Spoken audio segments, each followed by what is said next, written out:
नमस्कार, स्वागत है आपका सिटी न्यूज मुजफ्फरपुर में। मैं हूं आपके साथ आध्या सिन्हा। आइए नजर डालते हैं आज के कुछ मुख्य समाचार पर।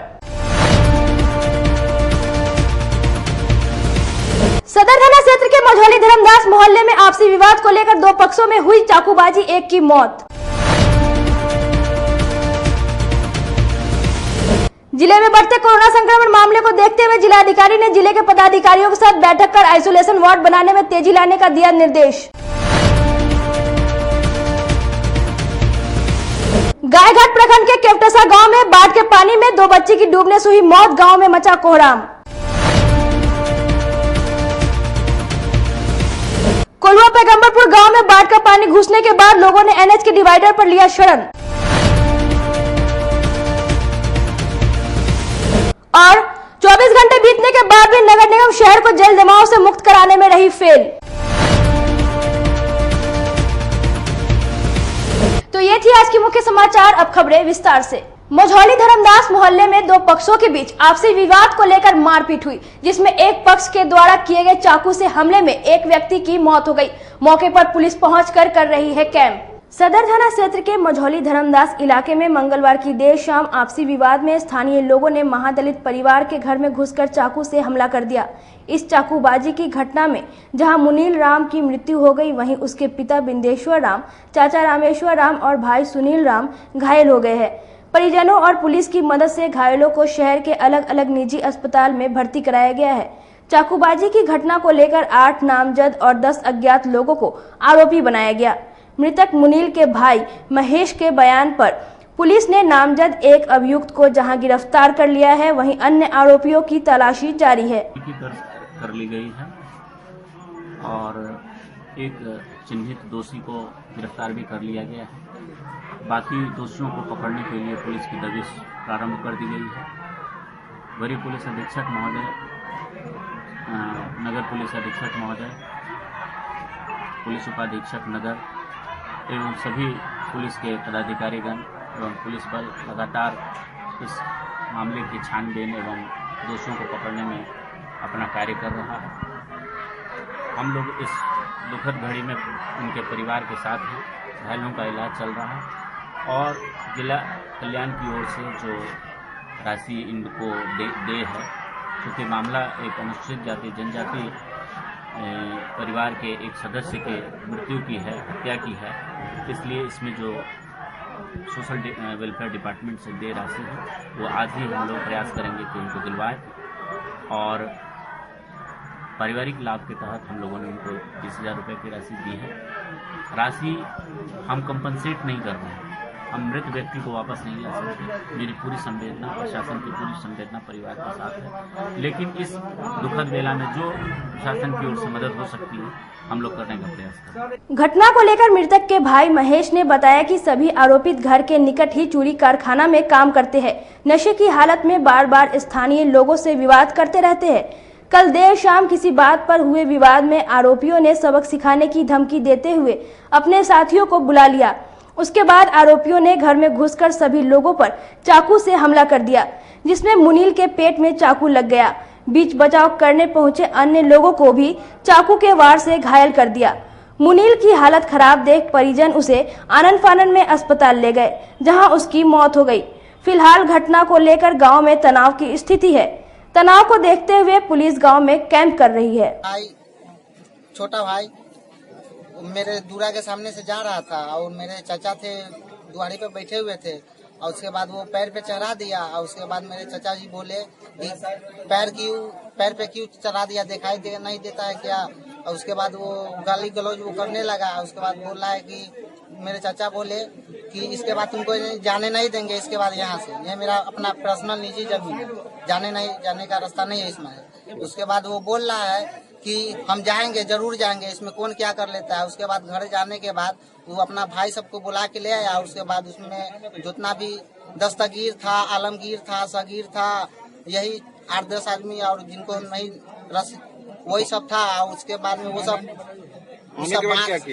बांस बल्ला लेकर आया, तलवार उबार लेके आया, डायरेक्ट मेरे चाचा जी पे हमला करने लगे। इसी के क्रम में हम लोग निकले बाहर, बीच बचाव करने के क्रम में उसका दस्तगीर का भाई आलमगीर आलमगीर नाम है उनका, वो चक्कू निकाले यहाँ पे भोंक दिए मेरे भैया को। हम देखे उनको पलट बहते हुए तो उनको अति किया। उसके बाद फिर दोबारा जब चलाने लगा ना तो हम ऐसे हाथ से उसको कर लिए।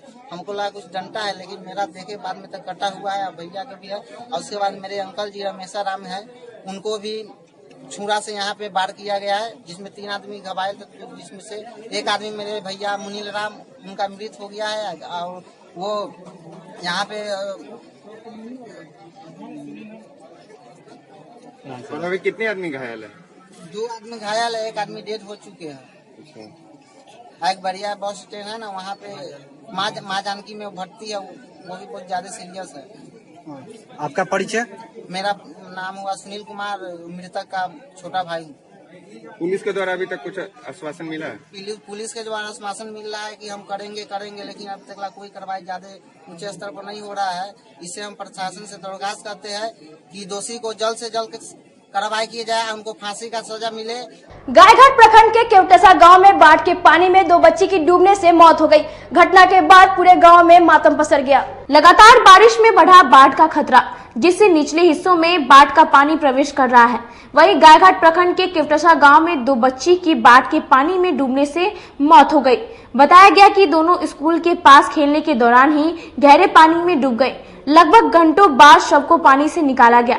मृतक बच्चियों की पहचान केवटसा के जमुना कुमारी पिता स्वर्गीय पवन राय और करिश्मा कुमारी पिता बबलू राय के रूप में हुई है। वही सूचना के बाद पहुंचने वेनीबाद ओपी पुलिस शव को कब्जे में लेकर पोस्टमार्टम के लिए SKMCH भेज दिया।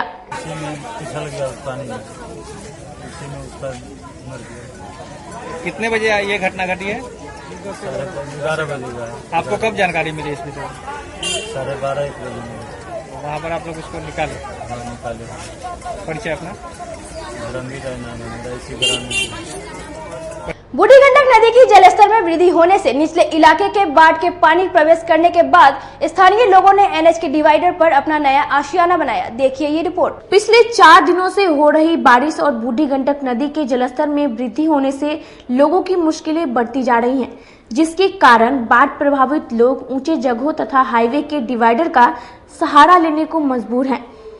शहर से सटे कुलवा पैगंबरपुर के वार्ड 1 और वार्ड 2 पानी में पूरी तरह डूब गया है। बड़ी संख्या में वार्ड 1 के लोगों ने घर छोड़कर मुजफ्फरपुर दरभंगा NH 57 4 लेन के डिवाइडर पर रहने को मजबूर है। परिवार के 4 लेन पर आ जाने के बाद जिला प्रशासन ने दुर्घटना की आशंका को देखते हुए हाईवे के 1 लेन पर वाहनों की रोक लगा दी है। शनि मंदिर से लेकर संगम घाट तक 1 लेन को बंद करवा दिया गया है। कुलवा पैगंबरपुर के तकरीबन सैकड़ों परिवार बेघर हो गए हैं। ज्यादातर की झोपड़ियों में 5 से 8 फीट पानी घुस गया है। कई झोपड़ियों के छप्पर तक डूब चुके हैं। कुछ लोगों ने 4 लेन के एक तरफ शरण लेने को मजबूर हैं। कुछ लोग हैं जो अभी भी 4 लेन की डिवाइडर पर पानी टांगते नजर आएंगे। पानी की इस बढ़ती तबाही से इलाके के सैकड़ों घर जलमग्न हैं। प्रत्येक वर्ष कुछ ऐसा ही नजारा रहता है। हालांकि बूढ़ी गंडक नदी के जलस्तर शहर के सिकंदरपुर में खतरे के निशान से महज 10 सेंटीमीटर कम है।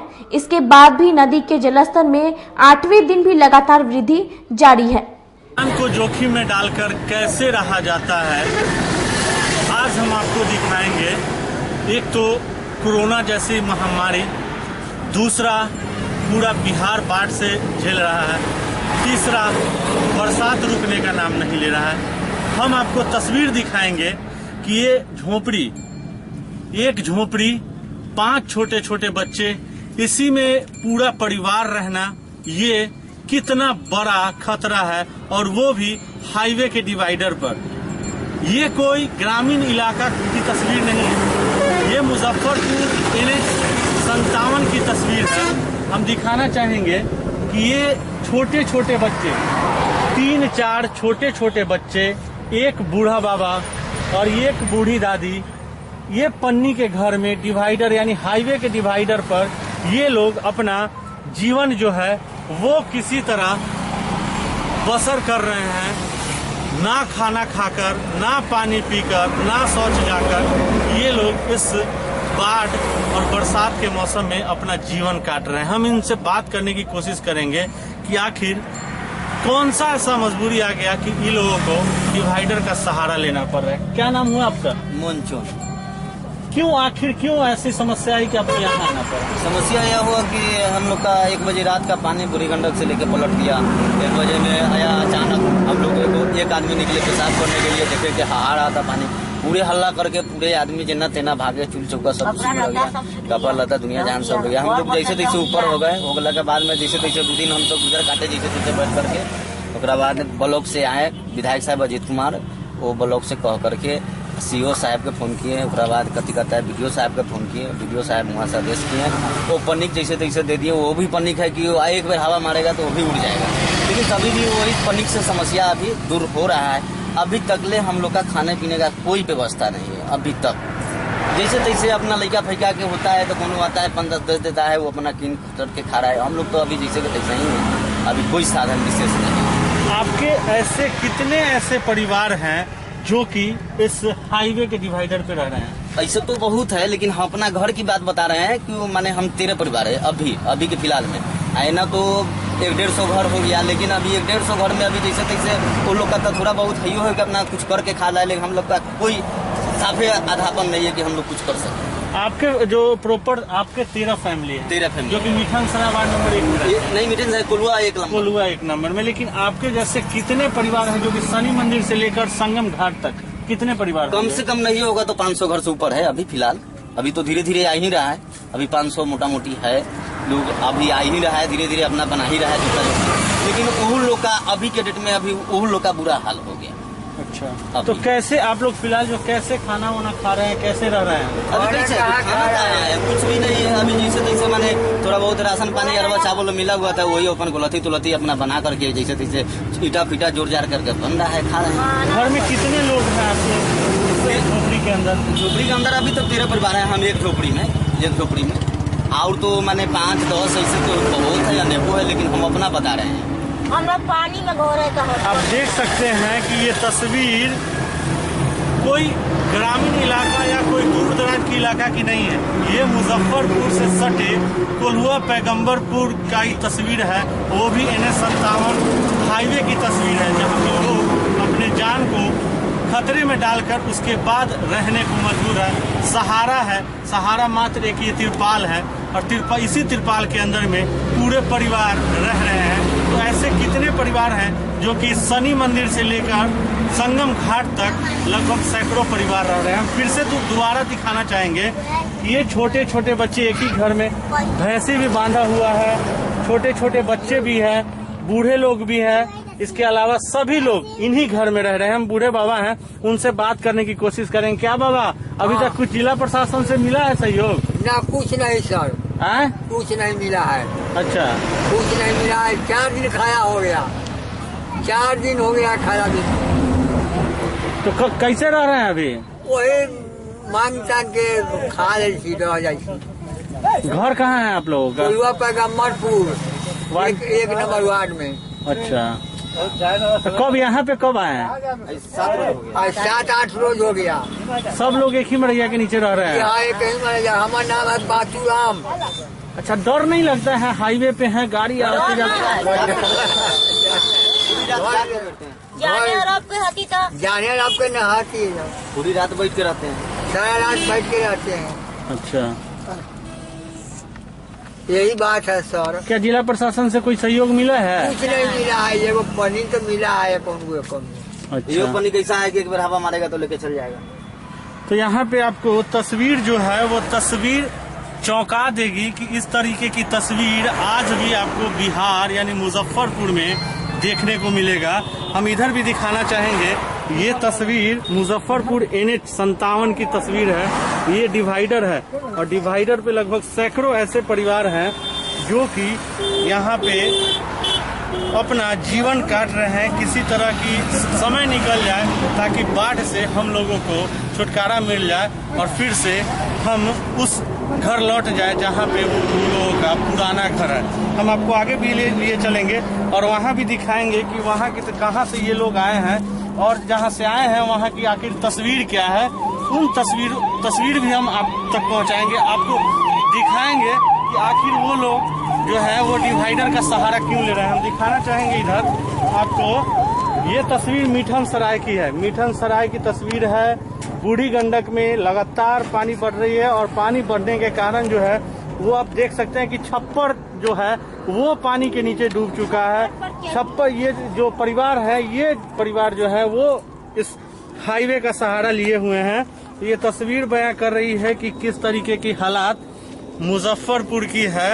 हालांकि अभी तक जिला प्रशासन से इन लोगों तक कोई सुविधा जो है वो अभी तक मुहैया नहीं कराया गया है। इसके अलावे अगर बात करें तो आज जो है 8 दिनों से लगातार पानी बढ़ रहा है। बूढ़ी गंडक हो या बागमती हो या लखनदई हो, मुजफ्फरपुर से गुजरने वाली सभी नदियां जो है वो लगातार उनके जलस्तर वृद्धि हो रहे हैं, जिसका नतीजा यह है कि इन लोगों को बाढ़ प्रभावित इलाकों को छोड़कर इस हाईवे का सहारा लेना पड़ रहा है। अगर बात करें जिला प्रशासन की, तो जिला प्रशासन को जब पता चला कि ये लोग जो है बाढ़ प्रभावित इलाकों को छोड़कर हाईवे का सहारा लिए हैं, तो जिला प्रशासन ने तुरंत एक लेन यानी शनि मंदिर से लेकर और संगम घाट तक हाईवे के एक लेन को बैरिकेटिंग कर बंद कर दिया है और एक ही लेन को चालू रखा है। जो कि लेन की बात करें तो लेन के लेफ्ट साइड वाले लेन को पूर्णतः प्रतिबंध लगा दिया है। लेकिन अभी तक इन लोगों के पास जिला प्रशासन की तरफ से कोई सहयोग नहीं मिला है, जबकि आज 8वां दिन है। बूढ़ी गंडक की जलस्तर जो है वो लगातार उनमें वृद्धि हो रही है।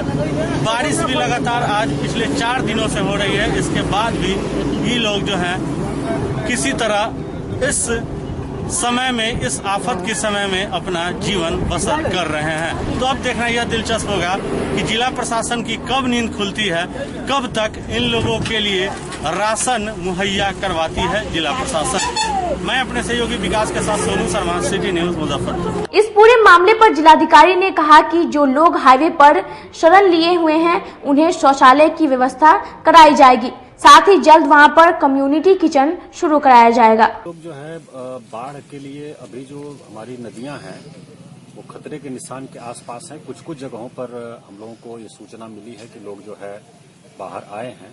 उनके लिए हम लोग जो जरूरी अरेंजमेंट है वो सब कर रहे हैं। पॉलिथीन सीट उपलब्ध कराई गई है, सूखा राशन भी उपलब्ध कराया गया है और हम लोग नजर रखे हुए हैं। जैसे ही स्थिति जैसी बनेगी हम लोग आगे कार्रवाई करेंगे।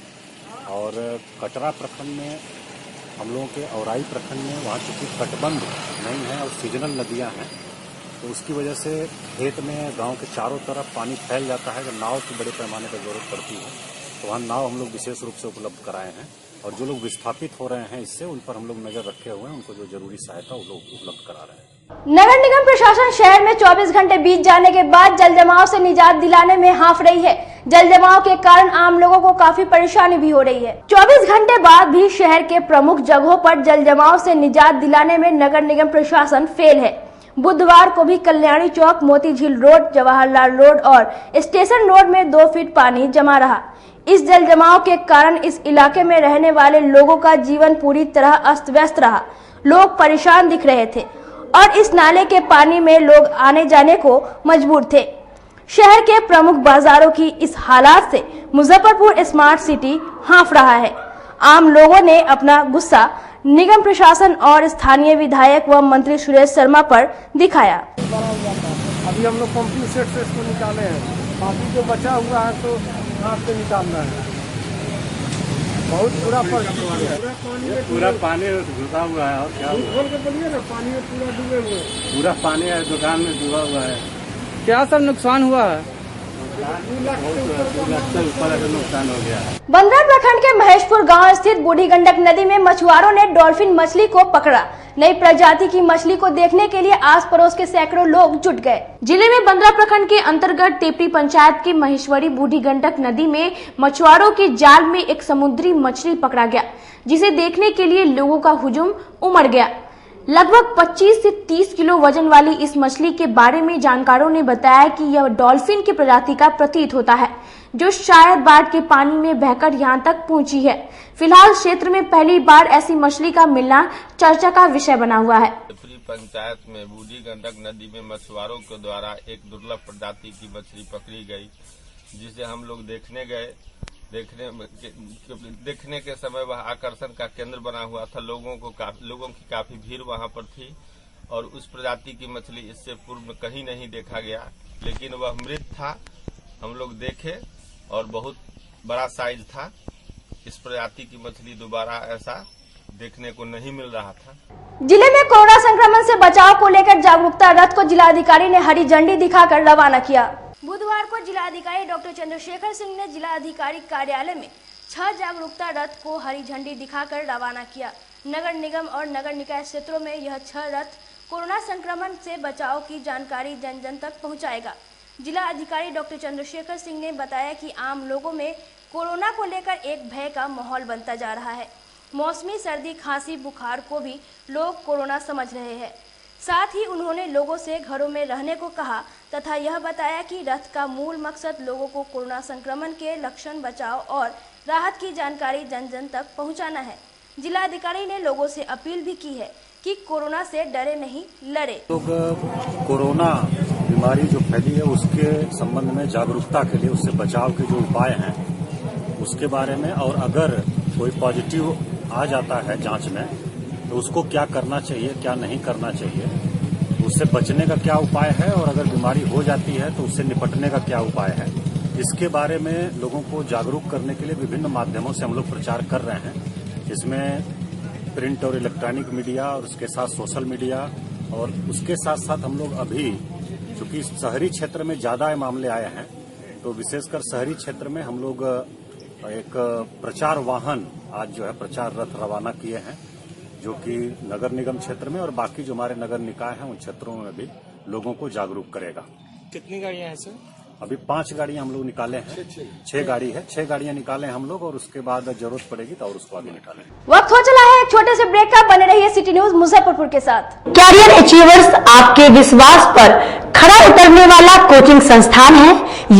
हमारे यहाँ मेडिकल, IIT, JEE तथा फाउंडेशन की तैयारी भी कराई जाती है। इसके अलावे exclusive batch JEE mains, advance की भी क्लासेस चलाई जाते हैं। छात्र छात्राओं को 100% स्कॉलरशिप की भी व्यवस्था है। यहाँ से कितने छात्र छात्राएं सफलता की सीढ़ी चढ़ चुके हैं। Classes taken by top mentors, तो हमारे यहाँ अवश्य पधारें।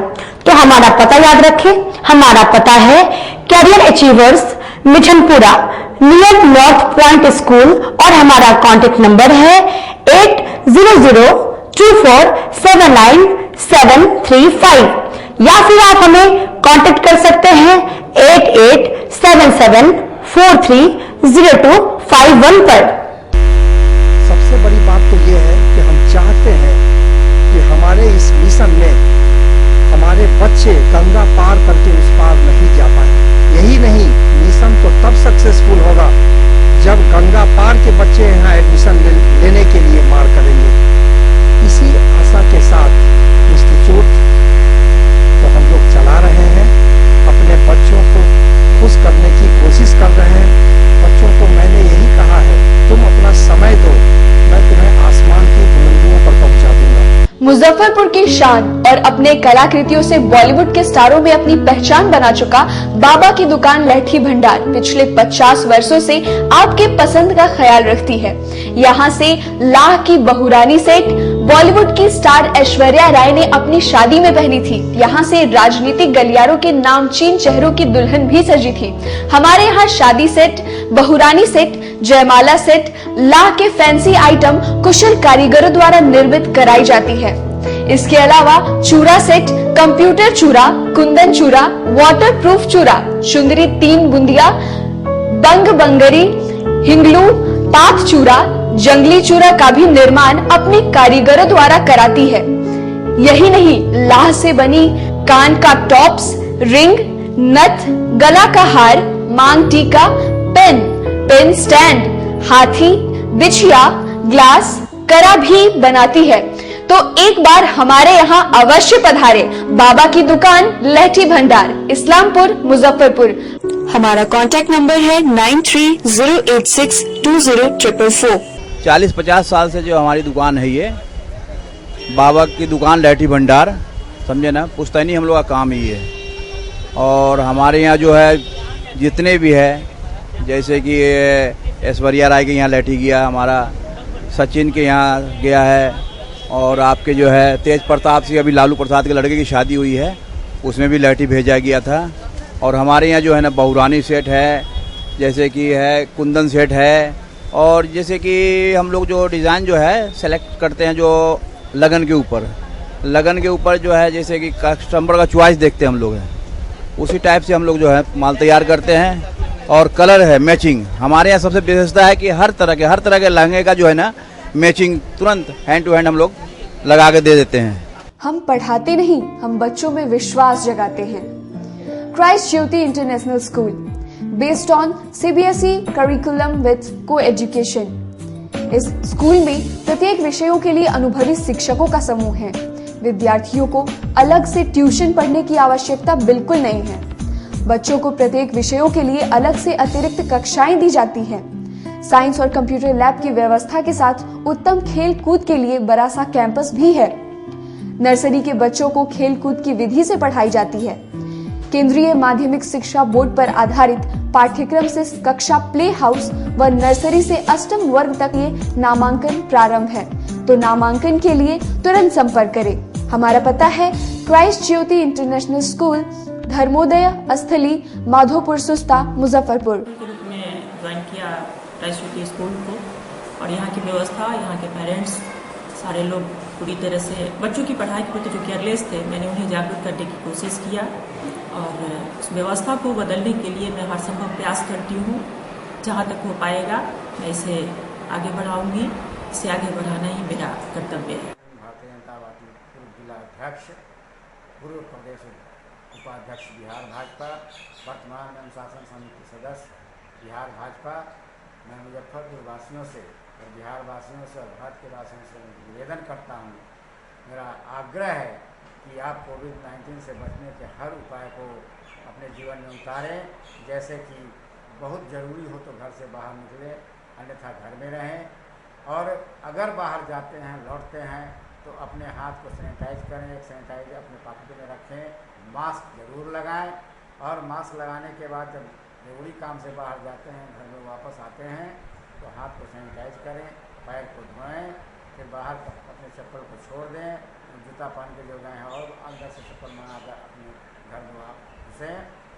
और देखिए आज का जो हाल है, जो भी संक्रमित व्यक्ति है उसको हम नहीं जानते हैं, इसलिए अपने मुंह पर तो मास्क निश्चित ही लगाइए। मेरा निवेदन संक्रमित व्यक्तियों से है कि वो भी अपने मुंह पर मास्क लगाकर कहीं जाएं।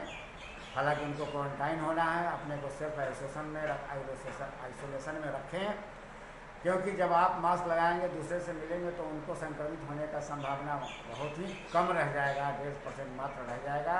अगर मास्क नहीं लगाते हैं तो 90% संभावना संक्रमित होने का रहता है। इसलिए आपसे निवेदन है कि आप अपने भी बचें और दूसरे को बचाएं, अपने परिवार को बचाएं, भारत को बचाएं, बिहार को बचाएं, मुजफ्फरपुर को बचाएं। जय हिंद। ब्रेक के बाद आप सभी दर्शकों का स्वागत है सिटी न्यूज मुजफ्फरपुर में। आइए रुक करते हैं अगली खबरों की ओर। समाहरणालय सभागार में जिलाधिकारी ने कोरोना संक्रमण के बढ़ते मामलों को देखते हुए बैठक की। बुधवार को समाहरणालय सभागार में जिलाधिकारी डॉक्टर चंद्रशेखर सिंह की अध्यक्षता में कोरोना के बढ़ते संक्रमण को लेकर बैठक की गई। बैठक में जिले में बढ़ते कोविड-19 के खतरे को देखते हुए 600 बेड का आइसोलेशन वार्ड बनाने में तेजी लाने का निर्देश दिया गया। कोई कोविड-19 एंटर को सुचारू ढंग से चलाने के लिए कई आवश्यक दिशा निर्देश भी दिए गए। बैठक में जिले में कंटेनमेंट जोन और बढ़ाए जाने को लेकर भी निर्णय लिया गया। इस बैठक में स्वास्थ्य विभाग के अधिकारी और जिले के कई आला पदाधिकारी शामिल हुए। भाजपा के वरिष्ठ नेता और मध्य प्रदेश के राज्यपाल लालजी टंडन के निधन पर बिहार राज्य ट्रांसपोर्ट फेडरेशन के अध्यक्ष उदय शंकर प्रसाद ने शोक जताया।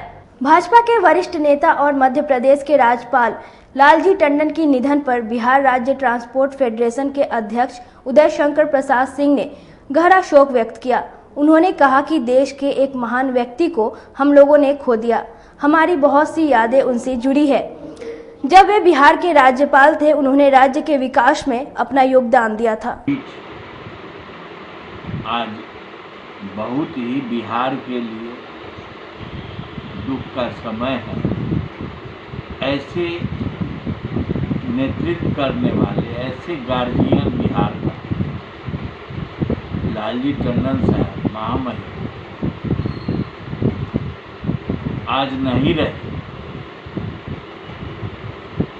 बिहार के लिए बहुत ही दुखदायी समाचार है वो रेड क्रॉस के वाइस चेयरमैन स्टेट होने के नाते उनसे बराबर मीटिंग वगैरह ऐसे नजदीकी ऐसा संबंध हो गया। जिले में पिछले 2 दशकों में एईएस ने न जाने कितने मासूमों की जान ले ली। जिले के अलावा आसपास के 4 जिलों में भी इसने अपना कहर बरपाया है। देखिए ये रिपोर्ट। पिछले 2 दशक से बिहार में चमकी बुखार का कहर जारी है। इससे प्रभावित होने वाले सबसे ज्यादा तादाद गरीब, पिछड़े, दलित और अल्पसंख्यक समुदाय के बच्चों की है। क्या यह सरकारी तंत्र की विफलता को दर्शाता है? गर्मी का मौसम आते ही बिहार के मुजफ्फरपुर, वैशाली, सीतामढ़ी, समस्तीपुर, शिवहर जैसे जिलों में बच्चे की मौत होनी शुरू हो जाती है। यह सिलसिला बारिश होने तक जारी रहता है। वर्ष 1995 से ही इस रहस्यमयी बीमारी की वजह से बच्चे काल की गाल में समा रहे हैं। बीच के कुछ सालों में मौत का आंकड़ा कम हुआ, लेकिन पिछले साल 2019 में सरकारी बही खातों में यह संख्या 180 के पार हो गई। वास्तविक संख्या काफी ज्यादा हो सकती है। स्थानीय लोगों ने इस बीमारी का नाम दिया है चमकी बुखार। डॉक्टर कहते हैं कि यह वास्तव में एक्यूट इंसेफेलाइटिस सिंड्रोम है। इसे दिमागी बुखार भी कहते हैं। बीते 2 दशक में हजारों बच्चे इस बुखार की वजह से काल की गाल में समा चुके हैं। एसकेएमसीएच के अधीक्षक डॉक्टर सुनील कुमार शाही ने बताया कि इस वर्ष काफी कम संख्या में एईएस के कुल 51 मामले प्रकाश में आए हैं। इसकी स्थिति अभी जो वार्ड में कोई पेशेंट नहीं है। टोटल अब तक 51 केस भर्ती हुए थे, जिसमें शुरुआती दौर में जो हुए थे वही हैं। अभी कोई वार्ड में पेशेंट नहीं है। अभी जो लगातार तेज बुखार से पीड़ित बच्चे आ रहे हैं वो ये वायरल है। सबको कुछ लोग लिख देते हैं जो चमकी बुखार, तो चमकी बुखार के बाद होते हैं। दूसरे बीमारी के हैं, वायरल है, बहुत तरह की बीमारियां हैं जिसके चलते आते हैं। चमकी बुखार के कोई बच्चे अभी मेरे यहाँ भर्ती नहीं। बिहार राज्य एएनएम संविदा कर्मचारी संघ ने आयुक्त कार्यालय में अपनी पूर्ण नियुक्ति की मांग को लेकर सरकार के खिलाफ प्रदर्शन किया। तिरहुत आयुक्त कार्यालय में बिहार राज्य एएनएम संविदा कर्मचारी संघ के सदस्यों ने नियमित नियुक्ति की मांग को लेकर सरकार के खिलाफ प्रदर्शन किया। संविदा कर्मचारी संघ का आरोप है कि सरकार द्वारा लगातार हमारी मांगों को अनदेखी किया जा रहा है। एएनएम ने कहा कि कोविड-19 महामारी में भी हमारे कर्मियों ने बिना अवकाश लिए दिन रात बचाव एवं उपचार कार्यों में लगे रहे।